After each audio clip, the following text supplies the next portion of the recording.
تو عرض کروں آپ کی خدمت میں، سب سے پہلے تو جو مسئلہ آتا ہے وہ یہ آتا ہے کہ آیا قربانی کا جو جانور ہے وہ کیسا ہونا چاہیے۔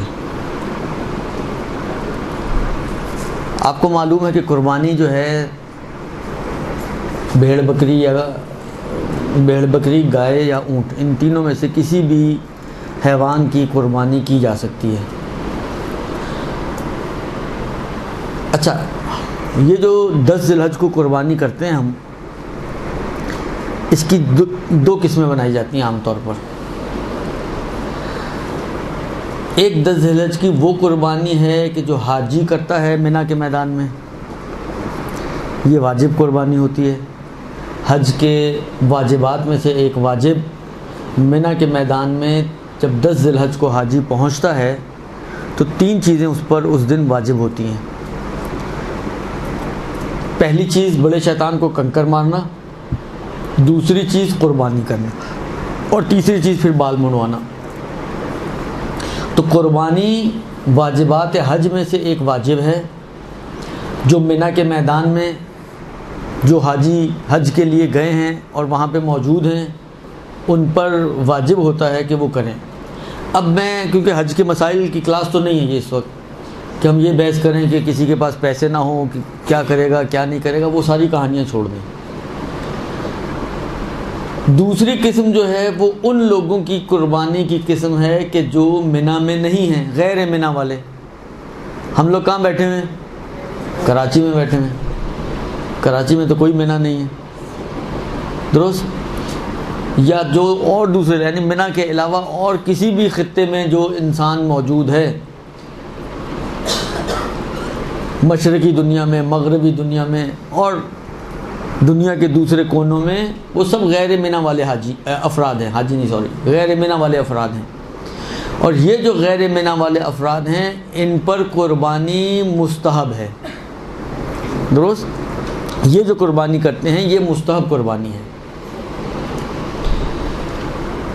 حج کی جب قربانی کی بات آتی ہے تو وہاں پر اس قربانی کے جانور کی کچھ شرائط ہیں۔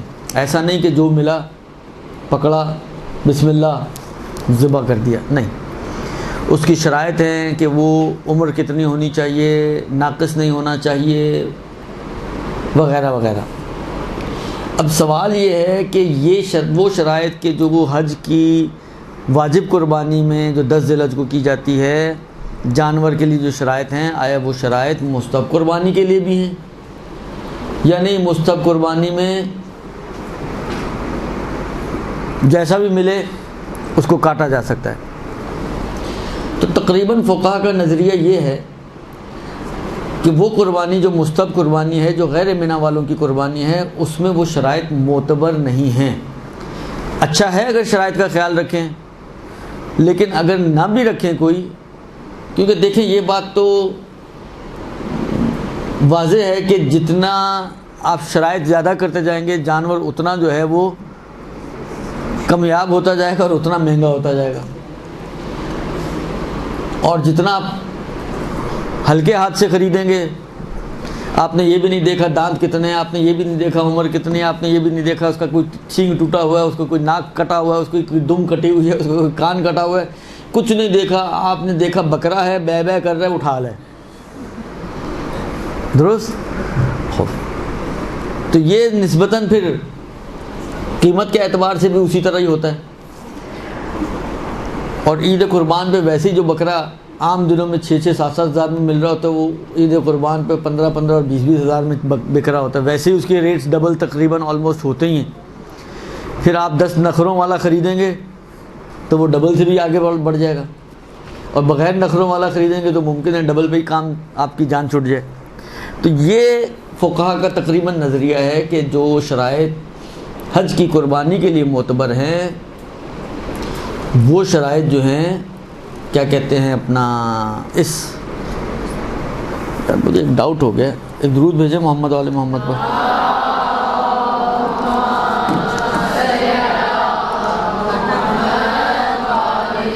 اچھا، یہ جو میں مسئلہ آپ کی خدمت میں عرض کر رہا ہوں، یہ تقریباً آغا خوئی، آغا خمینی اور بعض دیگر مراجعین کا تو یہ مسئلہ ہے کہ کسی قسم کا کوئی بھی، یعنی اگر فرض کریں اگر حج میں ہم کہتے ہیں کہ جی عمر اس کی جو 2 دانت کا مثلا بکرا ہونا چاہیے، تو یہاں پر اگر 1 دانت والا بھی ہے تو چل جائے گا۔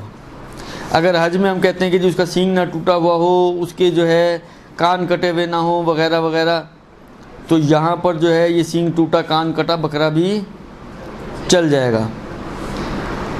تو یہ تقریباً کیا کہتے ہیں فقہا کا نظریہ ہے کہ یہ تو صورتحال ہے کہ چل جائے گی یہاں پر۔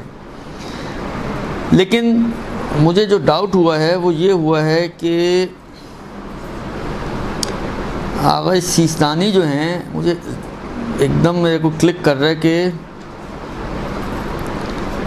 وہ جو ہیں کچھ ایج کے اعتبار سے کچھ شرائط کو مانتے ہیں شاید۔ یہ ابھی میرے ذہن میں گڑبڑ ہوئی ہے، ورنہ میں پہلے دیکھ کر آتا آپ کے لیے کہ اس کی شرائط جو ہیں ایج وائز جو ہیں۔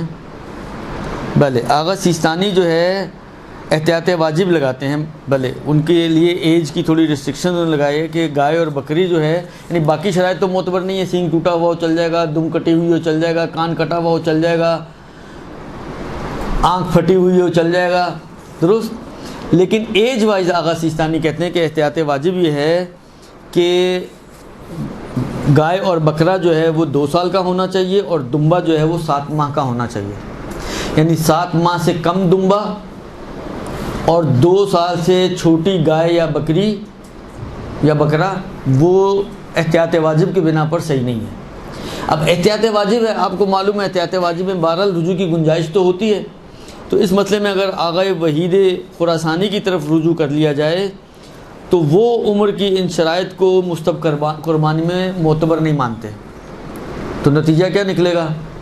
نتیجہ یہ نکلے گا کہ رجوع کرنے کے بعد سب فقہا کا پھر ایک ہی جیسا ہو گیا، آغا خوئی کا، آغا خمینی کا، آغا سیستانی کا اور آغا وحید کا، ان ساروں کا نظریہ ایک ہی بن گیا کہ بس یہ ہو کہ کہلائے کہ جی یہ بکرا ہے۔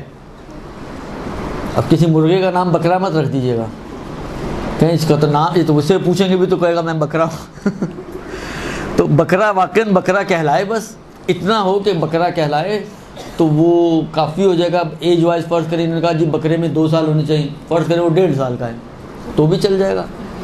اگر انہوں نے کہا جی دمبے میں 7 ماہ کا ہونا چاہیے، وہ فرض کریں 6 ماہ کا ہے، رجوع کرنے کے بعد آغا سیستانی کے مطابق بھی چل جائے گا۔ گائے میں بھی انہوں نے کہا جی 2 سال کی ہونی چاہیے، اونٹ میں کہتے ہیں جی 5 سال کا ہونا چاہیے احتیاط کی بنا پر، حالانکہ وہ فرض کریں کوئی 4 سال کا اونٹ مل رہا ہے آپ کو، چل جائے گا۔ تو رجوع کرنے کے بعد یہ مشکل یہاں پر بھی حل ہو جائے گی۔ اس کے علاوہ باقی جو شرائط ہیں اس میں سے کوئی بھی شرط معتبر نہیں ہے۔ یہ تو ہو گیا ایج وائز قربانی کا مسئلہ۔ دوسرا جو سوال ہے وہ یہ ہے کہ قربانی کا وقت کیا ہے اور کتنے دن تک قربانی کی جا سکتی ہے۔ قربانی کا وقت مثلا فرض کریں طلوع فجر ہو گئی، آیا آپ طلوع فجر کے بعد آپ کہیں یار ابھی بہت سنسانی ہے اور آسانی سے کسائی بھی مل جائے گا، چلو سکون سے جلدی جلدی کام کروا لو، کیونکہ نماز کے بعد تو پھر بھاگم دوڑی شروع ہو جاتی ہے، کھجم تانی شروع ہو جاتی ہے، تو آپ نے کہا پہلے ہی کام کروا لو۔ تو آیا مثلا فرض کریں طلوع فجر کے بعد آپ ذبح کروا لیں تو کافی ہو جائے گا، یا نہیں مثلا فرض کریں کوئی پرٹیکولر وقت ہے کہ اس وقت کو سٹارٹ ہونے کے بعد آپ کو اس جانور کو ذبح کروانا چاہیے، تو تاکہ دیکھیں وہی والی بات ہے، اگر پہلے کروا لیں گے ذبح تو جانور تو ذبح ہو ہی جائے گا، ایسا تو نہیں کہ اٹھ کے بھاگ جائے گا کہ اوے ابھی ٹائم نہیں ہوا، درست، وہ تو ذبح ہو ہی جائے گا، گوشت حلال ہو ہی جائے گا، گوشت آپ کھا بھی سکتے ہیں۔ فرق کیا پڑے گا؟ فرق یہ پڑے گا کہ آپ کی مستب قربانی کا ثواب آپ کو نہیں ملے گا۔ جو فرق آئے گا وہ صرف اتنا آئے گا کہ مستب قربانی کا جو ثواب تھا وہ آپ کو نہیں ملے گا اس جانور کو ذبح کرنے پر، لیکن اگر ٹائم کے بعد آپ ذبح کریں گی تو بھلے مستب قربانی کا ثواب بھی مل جائے گا۔